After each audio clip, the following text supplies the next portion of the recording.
Wall Street Memes Casino, I'm fine. and Sportsbook. This is KUGAN CASSIUS for IFLTV. Delighted on this Monday afternoon to be joined by Conor Benn. Conor, first of all, how are you, mate? Yeah, I'm good, mate. How are you, bud? I'm all good.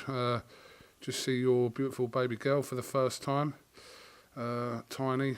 Kind of forget that these children grow up very quickly. They're not like that for very long. Yeah, no, she's perfect, man. Yeah, she's beautiful. So, let's jump to it. Obviously, after a quite dramatic night on Saturday night in New York with Ryan Garcia's win over Devin Haney, which we'll come to. But I was trying to kind of piece yesterday. Obviously, a lot of people had their opinions. I thought your tweet that you put out was quite kind of respectful to both parties, you know, saying it was a good performance from Garcia, and then, you know, Haney did well to climb off the canvas 3 times. Ryan Garcia tweeted you, let's kind of just make that clear, saying, "Let's run it in London at the O2. I will fracture you spleen and then eat it." So we meant your spleen. Shout out London. So, just talk through the process of you reading that yesterday. Oh, it's just mad, isn't it? Because you congratulate someone, you know, bearing in mind when I thought Haney was quick to jump to the gun and knock me down, even though, you know, I won almost every single round. Easy work. You know, I'm not going to kick a man when he's down, do you know what I mean? So, you know, that's what that is on that. But then as for Garcia, yeah, it took me a little bit by surprise, but it's like all these Yanks want it, but then when it comes down to it, they don't really want it. You know, they'll talk on Twitter. Maybe it's a thing over there. I'm not too sure, but when I put a tweet out or I put something out, I mean it. No, I'm ready. I mean business. Send the contract. Let's just kind of give people context. Obviously, this was viewed many, many times. I'm not sure everyone did see it. Your response to this was, "Don't be another loudmouth like Jivampa Lumpa." Jivampa Lumpa. Okay. If you really about it, let's do it next. I will smash your teeth down your neck, you wanker. Very British ending to that, wanker. But yeah, I mean, I could just picture you kind of just sitting there and probably just having a little moment with it, and then kind of just forgetting about it and getting on with your day. Nah, not really. I would smash his teeth down his neck. That's what I would do. So, you know, he wants to talk all this talk, and I ain't about it on Twitter. I was congratulating you. Do you know what I mean? But then you want to send that back. All right, no problem. You want to send threats to me? Come, let's handle it then. No problem. Everyone wants to talk on Twitter, but when it comes down to business, nobody actually really wants it. Proven. It's not. I'm not just saying that. It's proven. You know. So if he wants it, he can get it. You know. I don't even think fracture your spleen is a thing, and he wants to eat it. I mean, no, did he? Do you know what I mean? Like, what's all that about? You know, he's just a weird kid, isn't it? Conor, let's talk about, obviously, Saturday night. In the eyes of people, the win for Ryan Garcia was perceived as a shock. Whether everyone agrees with that or not is whatever. Mr. Weight came in heavy on Friday. How much of a factor was that extra weight, and do you think it was tactical from Team Garcia to come in that heavy all the way through? Listen, I've seen a lot of people kick uproar about it, and he's cheating, and he's this, and he's that. At the end of the day, it's, you know, if he's had to kill himself to get down to that 3 pound over that it was, well then whose advantage is it, mate? You know, maybe he actually really killed himself to get down to, what was the fight? 135 or 140? No, 140. So 140. Maybe he had to kill himself to get down to that. You know, so for me, it's like, everyone kicking uproar, every other trainer kicking uproar would have done the same if it was their fighter. Do you know what I mean? Maybe he thought he could make the weight and couldn't make the weight. You can't use that as an excuse for the loss of Haney. You know, so I think he just turned up on form and you know, really wanted to win, and that's what he done. As addressed in your tweet, Devin Haney did have to climb up off the canvas 3 times in a bit of a chaotic fight in parts. Parts of it were slow, parts of it were very good, and like I said, parts of it were dramatic. But yeah, I mean, the 3 knockdowns in the first place, what did you make of them? Yeah, I mean, it wasn't expected at all, to be honest. I don't think anyone had Garcia to win that fight. Anyone that I spoke to, anyway, I was the only one that seemed to think he would win the fight. But I think Haney just needs to move up in weight. And, you know, it's been interesting to see where he goes because, you know, most fighters don't come back from beatings like that. So, let's see what he does next. A lot was made during the last sort of 2 or 3 months since the fight was called about the way Ryan Garcia kind of was during this build-up. I suppose after the fight, according to Ryan Garcia, a lot of this was like a tactical move in order to get not just Haney into his head about kind of the mental state of Garcia, but also the public as well. So, I mean, what did you think about it beforehand? His kind of the way he was deciding to approach this fight from a build-up stance. From what I had seen, it looked like he'd lost his head. Not that I'm one to, you know, dive into the ins and the outs of his posts or what he's doing or what he's up to, but yeah, I mean, if that's what he wanted to do, I mean, your character can be questioned when you're carrying on like that to sell a fight, I think, in my opinion. I think there's places you go to and there's, you know, you're a role model, you're an example to the younger generation. So for me, it is questionable. Did he need to do all that to win the fight? I don't think so. But, you know, if that's his, if that's what matters more to him, his reputation over the win, then or the win matters more than his reputation, then so be it. You know, I'm not one to comment. In the build-up to the fight, we heard, I don't know, you saw some very strong comments from Devin Haney's father, Bill Haney, about wanting to see Ryan Garcia, in his words, close to death and hospitalising him, etc., etc. I mean, this, for, even though we're watching kind of boxing and we know what boxing is, to a certain degree, would you ever understand why these comments like this are kind of made in this context? We've heard Wilder talk about putting body on a record, etc. But what's your opinion on things like that? Yeah, I don't think there's no class in it, and it surprised me coming from Bill, to be honest, because I know he's a man of standards, class, and morals. So, you know, to say to, you know, Ryan Garcia, I want to put you in hospital and, you know, near death. You remember, he has a mum and dad. He has a brother, sister. He has children, you know. So, again, I mean, it's a perfect example. Talk is cheap to try and sell a fight. But the reality is when there are deaths that, you know, that we're aware of, you know, you question it. And I don't think there's any room for that in the sport. But at the end of the day, it is the hurt business. And, you know, when you're going in there, I'm trying to win the fight by all means. It's either you or me. Do I want that to happen? No. So, listen, I don't know, mate, to be honest. The whole fight was a little bit bizarre in terms of the promo, in terms of Ryan's promo, Haney's promo. It was all a little bit strange. It certainly was bizarre, not just from the fight week, but from when the fight was announced. Ryan Garcia now has put himself in a very good situation. A lot of options for him.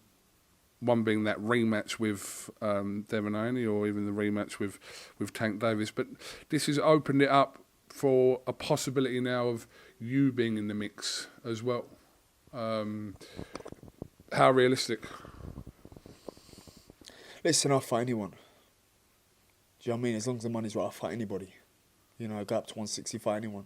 If it makes business, it makes sense. Do you know what I mean? If it makes good business, it makes sense. So, for me, Ryan Garcia, Haney, Gervonta, Eubank, Barrios, all of these names have been mentioned. Errol Spence, they can all get it. You know, it's all the Americans that seem to want it. Well, then let's get it on. I'll come stateside. Or you come here. It don't make no difference to me. Out of all those names, there is someone you didn't mention there, but I know you will talk about, is Matchroom's latest signing, Jaron Boots Ennis. A bit of a shock when we heard that Matchroom had done a deal, Eddie Hearn had done a deal with Jaron Ennis, but also the possibility of you two getting it on at some point just got possibly a little step easier and closer at some point. These fights can happen. Again, that's another name that I've called for. All these fights can happen. You want to challenge yourself against the best. People who say, oh, you can't do it, you can't do this, you can't do that. You want to prove yourself against the best, so we can make these fights happen. Any of these fights can happen, and it does make it a lot easier. So, you know, let's run it. Every time we even mention Eubank, I mean, everyone's kind of stopped talking to Eddie Hearn. Was always getting this question, but is he still in the plans at some point? I'm assuming still. You mentioned his name there. You know what, it does feel like unfinished business, although I don't really want to go up to 160 or 154. I'm a 147 fighter. Like, I'm a 147. It's, you know, my last 2 fights have been at a heavier weight. I'm a 147 fighter, but there's only one person that I'd jump up 2 weights for, and that is that man. And I believe I give him a good arse beating. You think at some point that is still realistic to happen at some point in your career? Obviously, he's older than you, he's a bit more advanced in kind of what stage of his career he's at compared to yourself, but you still think that fight can happen? Listen, anything can happen. It's boxing. Do you know what I mean? Who thought this fight would have been realistic in the first place 2 years ago? Do you know what I mean? Me going up to 160 to fight Eubank. You know, so anything can happen in the sport of boxing. As I said, if it makes good business, it makes sense. And you're not giving up on the Gervonta Davis situation either. We know an offer was sent. Obviously, this is a bit old news now, but the offer was sent and nothing materialised off the back of that. But there was definitely intent, we know, from yourself and your promoter, Eddie Hearn, to make that fight at that point. We sent an offer within 24 hours. You know, so I'm about it. That's the difference. You know, I don't just talk about it. I don't just tweet about it. There's the offer sent over. Normally what you do is you send a counter offer back. No counter offer. You know, I was waiting for Uncle Al to send something over. No, but he didn't. Do you know what I mean? So, listen, all these fights I call for, all these fights I want. So, whoever wants it, anyone can get it, mate. When I saw you in Saudi Arabia for the Anthony Joshua and Ngannou fight, a lot of noise was being made there. Actually, disrupted the whole press conference. Actually, you and Manny Pacquiao. You said that there was some kind of loose early talks back then. Has anything progressed from that regarding you and Manny? I leave that all to my team, Cougs. I just let my team handle all that. And for me, I just focus on the training, getting a better fight every day, becoming a better athlete, and then I just leave it all to the team. Who, where, how much. That's it. You know, it doesn't matter who, where, or how much. How much matters. But it doesn't matter who or where. You know, I'm ready to go whenever. They could offer me a date in 6 weeks, 7 weeks. I'm always hovering around 80% there anyway. You know, near the mark, ready to go as soon as the date's ready. I do appreciate that there's probably a lot you can't talk about, but I do need to ask if there is any kind of update regarding UCAD, the board, etc., currently with your situation. That's still ongoing. You know, so subject to confidentiality, just left it all to the lawyers. I don't really get involved in anything. All I do is focus on the training, mate. Do you know what I mean? That's all I do. And that's all I have to do. My team allow me to just focus on the training and leave everything up to them. You know, so my head can just focus on becoming a better fighter, a better athlete, and just ready to go whenever a date presents itself.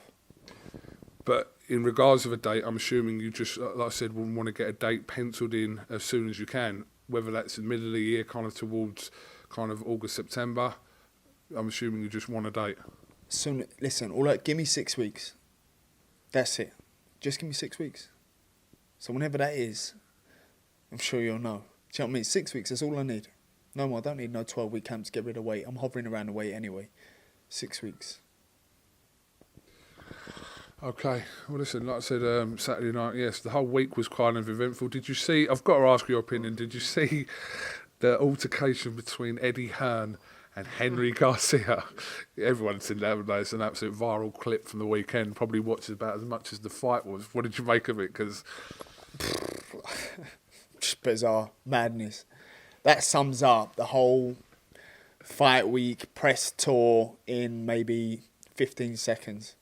Hearn was up for it, wasn't he? Oh, he was on smoke. He was obviously on smoke that day. I mean, he weren't too impressed really with the performance. So he was definitely on smoke. It was funny because it was really high energy, and Mr. Garcia was getting really animated, you know, grabbing his balls and fuck you and all this stuff. And then suddenly Eddie went, "What about Boots Ennis?" And he come over and kind of apologised. But it was sorted out in the end. But it was quite amusing to watch, seeing Eddie in the middle of that. No, I mean, it was bizarre. I'd love to see Eddie have a little go, to be honest. I bet he can throw his hands as well, you know.